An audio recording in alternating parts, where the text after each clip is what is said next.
حبايب قلبي، كل سنة وحضراتكم طيبين. هنخزن مع بعض السنة دي ورق العنب زي ما احنا بنخزنه كل سنة مع بعض، بيقعد معانا سنة كاملة. انا نزلت السوق لقيت ورق عنب جميل جدا، ورق عنب بناتي بلدي. بصوا نعرف ازاي ورق العنب البناتي البلدي. نحس الورقة كده، بصوا ناعمة وبتلمع. شايفين لونها عامل ازاي؟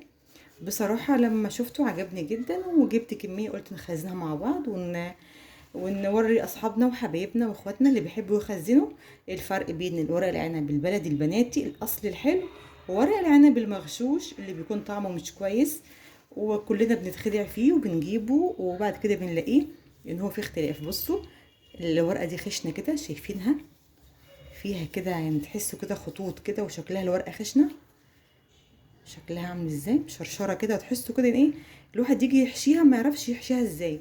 بصوا الفتحات بتاعتها،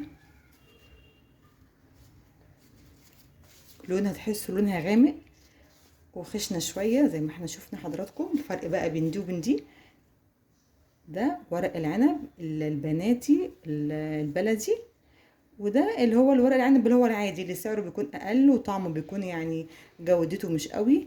ده الفرق بين الاتنين. احنا بقى بنخزنه زي كل سنه.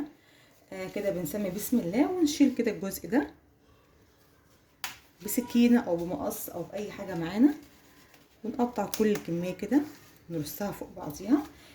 في ورق عنب بيكون مرصوص فوق بعض، وفي ورق عنب بيكون يعني ايه معمول كده ومع البياعين فاحنا بنجيبه بنرصه كده، بنشيل الجزء ده وبنرصه نفس الرصه اللي انا رصاها دي كده.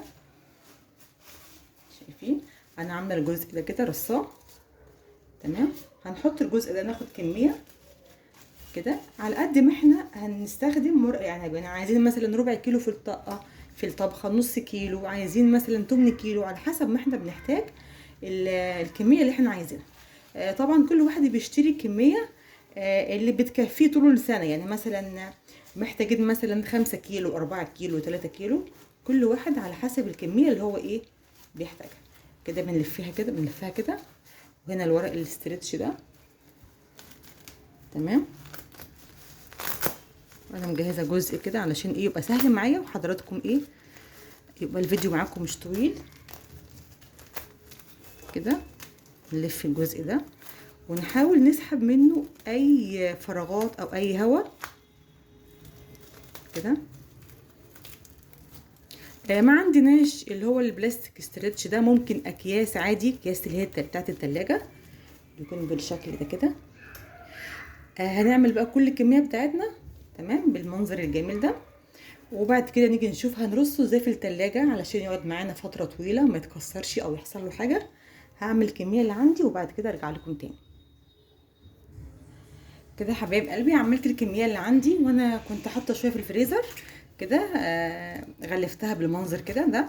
وعندي حاجه تانية برضو اللي ما عندوش بلاستيك استرتش ممكن يعمل يحطه في كيس كده ويفضيه كويس جدا من الهواء تمام، ويتحط في الفريزر عادي.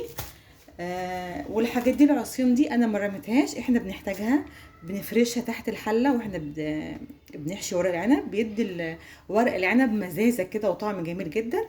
ما تنسوش حبايب قلبي اشتركوا في القناه ودوسوا لي اعجاب على الفيديو لو عجبكم، واعملوا الطريقه دي، وانا باذن الله يعني واثقه من كلامي 100% هيقعد عندكم سنه واكتر من سنه كمان.